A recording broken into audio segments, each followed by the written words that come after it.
Health Organization's method. Hi friends, this is how to wash your hands. Step 1. Wet your hands. Remember friends, we want to wash our hands for at least 20 seconds to make sure we get rid of all of the germs. Step 2. Use enough soap to cover both hands entirely.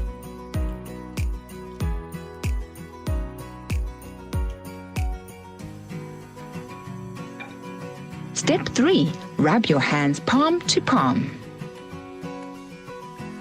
Step 4. Put one palm on top of your other hand, interlace your fingers and rub. Repeat with the other hand.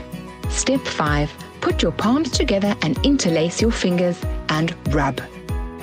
Step 6. Rub the back of your fingers together with your hands in fists. Step 7. Make a fist around your thumb and rub rotationally. Repeat on the other hand. Step 8. Clasp your fingers together and rub them in a circle in the palm of your other hand. Make sure to do this on both hands. Step 9. Rinse your hands with water.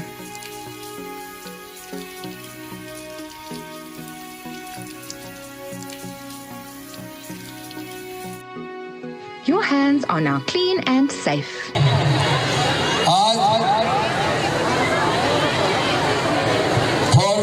Public school के नाम से प्रसिद्ध school 20 साल पहले हम खुर्शीपार के निवासी जितने भी इस क्षेत्र के रहने वाले हैं सिर्फ राजा सर को जानते थे। राजा सर के नाम से भी हम जानते थे, स्कूल के नाम से कम यहाँ जानते थे।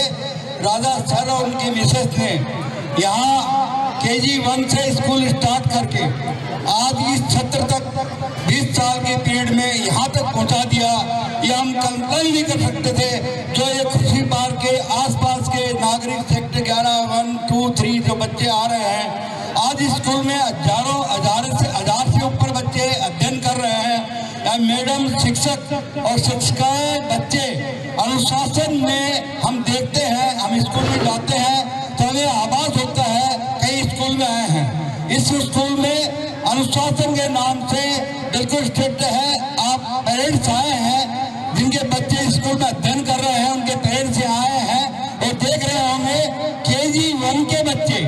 मैं तो धन्यवाद देता हूँ राजा सर को, KG1 के बच्चे जो इस तरीके का डांस करके दिखाया। जो मैं तो कहता, मैं सभी जगह जाता हूँ, सार्वजनिक संस्था में, अग्रवाल समाज में सभी जगह बुलाया जाता हूँ। मैं देखता हूँ हमारे अग्रवाल समाज की भी संस्था है, वहाँ भी हमारे प्रोग्राम होते हैं। वैसे ऐसे छोटे छोटे KG1 के बच्चे इस तरह के डांस करते मैंने नहीं देखा।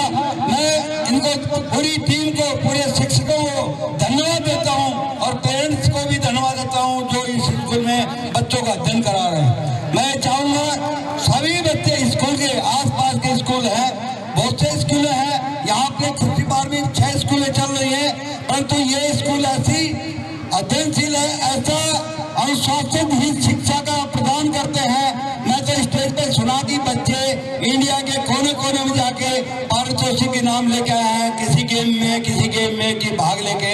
मैं तो धन्यवाद देता हूँ उनके पेरेंट्स को, धन्यवाद देता हूँ राजा सर को जो इस स्कूल के माध्यम से आपने हिंदुस्तान में इन बच्चों को आगे बढ़ाया। और मैं चाहूँगा कि आगे भी ये दिन प्रतिदिन स्कूल प्रोग्रेस करे और यही हमारी पूरे समाज पूरे भिलाई की तमन्ना रहेगी अगर ये स्कूल दिन प्रतिदिन आगे बढ़े और इस देश में, छत्तीसगढ़ में प्रथम स्कूल में नाम आए, यही मेरी कल्पना है। इसी साथ मैं धन्यवाद देता हूँ। और बच्चों का प्रोग्राम आप देख रहे हैं, ऐसा प्रोग्राम देखने को कभी कभी मिलता है, हर स्कूल का बच्चा होता है।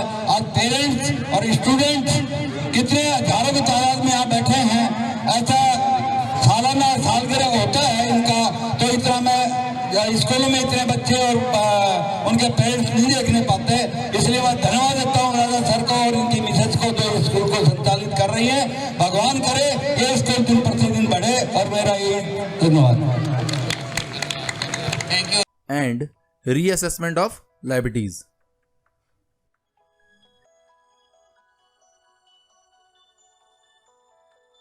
It is necessary to revalue assets and liabilities at the time of change in profit sharing ratio among the existing partners. For this purpose, revaluation account is prepared. अगर एसेट्स एंड लायबिलिटीज में कोई भी change होता है during change in profit sharing ratio, then आपको revaluation account बनाना है। तो रिवैल्यूएशन अकाउंट का फॉर्मेट देख लेते हैं। ये इसका फॉर्मेट है। रिवैल्यूएशन अकाउंट का जो नेचर होता है वो नॉमिनल अकाउंट की तरह होता है। Means debit all expenses and credit all incomes. आपको डेबिट में सारी एक्सपेंस लिखने हैं एंड क्रेडिट साइड में आपको सारी इनकम्स लिखनी है। तो सबसे पहले हम डेबिट साइड देख लेते हैं। अगर एसेट्स में कोई भी डिक्रीज होता है तो आपको डेबिट साइड में लिखना है 2 एसेट्स, और अगर लायबिलिटीज इंक्रीज होती है तो आपको डेबिट साइड में लिखना है 2 लायबिलिटीज। ऐसे ही क्रेडिट साइड में अगर एसेट की वैल्यू बढ़ती है तो आपको लिखना है बाय एसेट, और अगर लायबिलिटीज की वैल्यू कम होती है तो आपको लिखना है बाय लायबिलिटीज। अगर आपको कोई अनरिकॉर्डेड लायबिलिटी मिलती है तो आपको रिकॉर्ड करना है डेबिट साइड में, और अगर आपको कोई अनरिकॉर्डेड एसेट मिलती है तो आपको लिखना है क्रेडिट साइड में बाय अनरिकॉर्डेड एसेट्स। देन आपको टोटल करना है। अगर क्रेडिट साइड ज़्यादा है तो आपका डेबिट साइड में बैलेंस फिगर में अमाउंट आएगा जिसको आप ट्रांसफर करेंगे 2 पार्टनर्स, कैपिटल और करंट अकाउंट। ये आपके लिए प्रॉफिट है, इसको आप डिस्ट्रीब्यूट करेंगे ओल्ड पार्टनर्स में और ओल्ड रेशो में। मान लेते हैं 2 पार्टनर ए एंड बी है तो आपको ए एंड बी में डिस्ट्रीब्यूट करना है। और अगर डेबिट साइड ज़्यादा है तो आपका क्रेडिट साइड में बैलेंस फिगर में अमाउंट निकलेगा जिसको आप ट्रांसफर करेंगे बाय पार्टनर्स कैपिटल और करंट अकाउंट, और इसको भी आप डिस्ट्रीब्यूट करेंगे ओल्ड पार्टनर्स के अंदर ओल्ड रेशियो में। ये आपके लिए लॉस है। तो ये आपका फॉर्मेट है, आपको इसे अच्छे से याद रखना है, ये आगे के चैप्टर्स में भी काम आएगा। देन नेक्स्ट है revaluation of assets and liabilities may be recorded in 2 different ways. Revalued asset and liabilities को रिकॉर्ड करने के 2 तरीके हैं, जिसमें फर्स्ट है when revised values are to be recorded in the books, and second है when revised valued are not to be recorded in the books. तो first condition में आपको रिवैल्यूएशन अकाउंट बनाना है,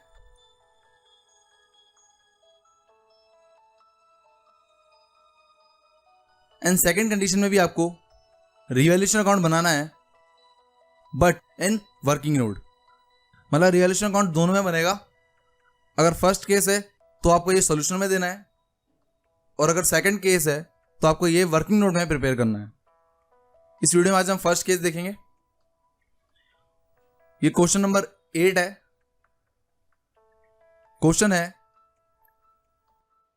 P, Q and R are in partnership sharing profit and losses in the ratio of 5:4:3. On 31st March 2018, their balance sheet was as follows. आपको balance sheet दे रखी है। Then next क्या रखा है आपको, It was decided that with effect from 1st April 2018, the profit sharing ratio will be 4:3:2. ये partners का new ratio है। For this purpose, the following revaluation were made, जिसमें सबसे पहला है furniture be taken at 80% of its value. Furniture को आपको 80% पे शो करना है। सेकेंड है स्टॉक की वैल्यू आपको अप्रिशिएट करनी है, यानी बढ़ानी है 20% से। थर्ड है प्लांट एंड मशीनरी की जो वैल्यू है वो 4 लाख करनी है। फोर्थ इज आपको प्रोविजन फॉर डाउटफुल डेट्स बनाना है 10,000 का। एंड फिफ्थ इज आपको आउटस्टैंडिंग एक्सपेंसेस इंक्रीज करनी है बाय 3,000। देन क्वेश्चन में क्या रखा है, partners decided to record the revised values in the books. You are required to prepare revaluation account and revised balance sheet. आपको रिकॉर्डेड वैल्यूज लिखनी है बुक्स में। इसका मतलब ये फर्स्ट केस है और इसके लिए आपको रिवैल्यूएशन अकाउंट बनाना है। तो ये सोल्यूशन है। सबसे पहले हम रिवैल्यूएशन अकाउंट का फॉर्मेट बना लेते हैं।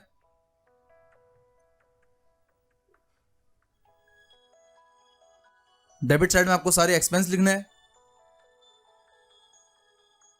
एंड क्रेडिट साइड में आपको सारी इनकम्स लिखनी है। तो क्वेश्चन में देखते हैं। फर्स्ट एडजस्टमेंट है कि फर्नीचर की जो वैल्यू है वो 80% करनी है। आपको बैलेंस शीट में फर्नीचर की वैल्यू दे रखी है 60,000। इसको 80% करने के लिए आपको 20% लेस करना है, तो 20% होगा 12,000 और उसको आप डेबिट साइड में लिखेंगे। To furniture 12,000। Then second adjustment है कि स्टॉक की वैल्यू आपको 20% इंक्रीज करनी है। ये आपकी इनकम है।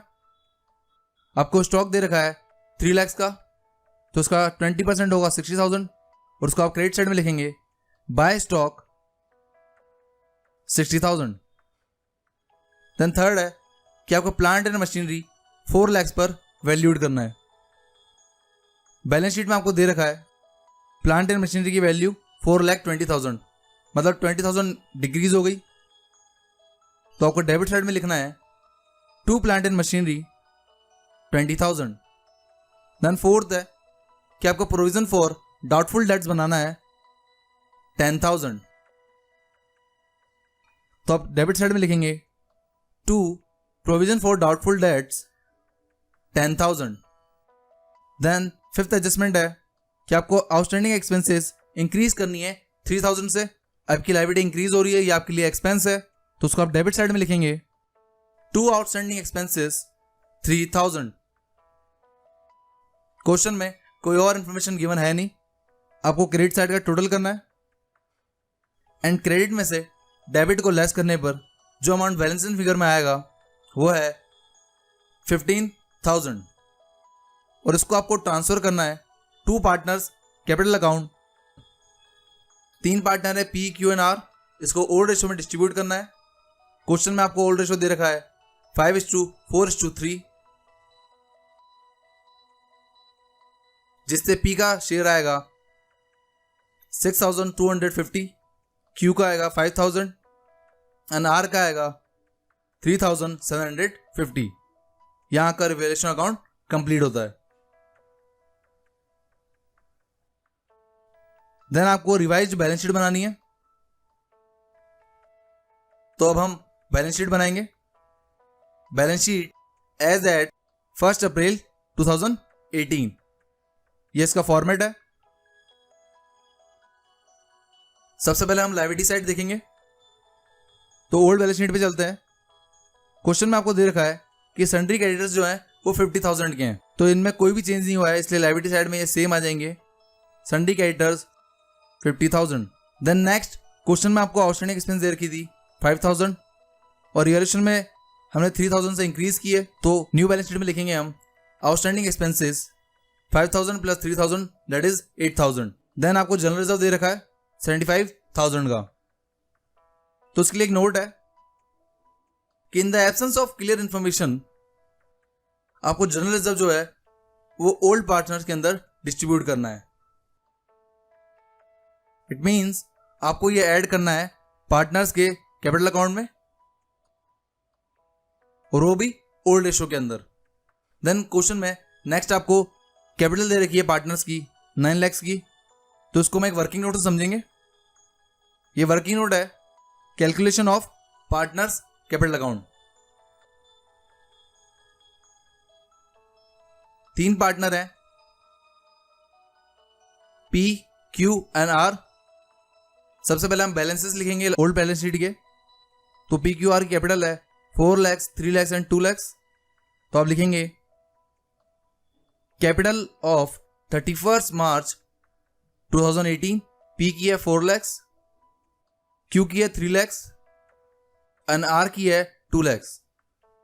देन ऐड करेंगे जनरल रिजर्व और फिर डिस्ट्रीब्यूट करेंगे 5:4:3 के रेशो में।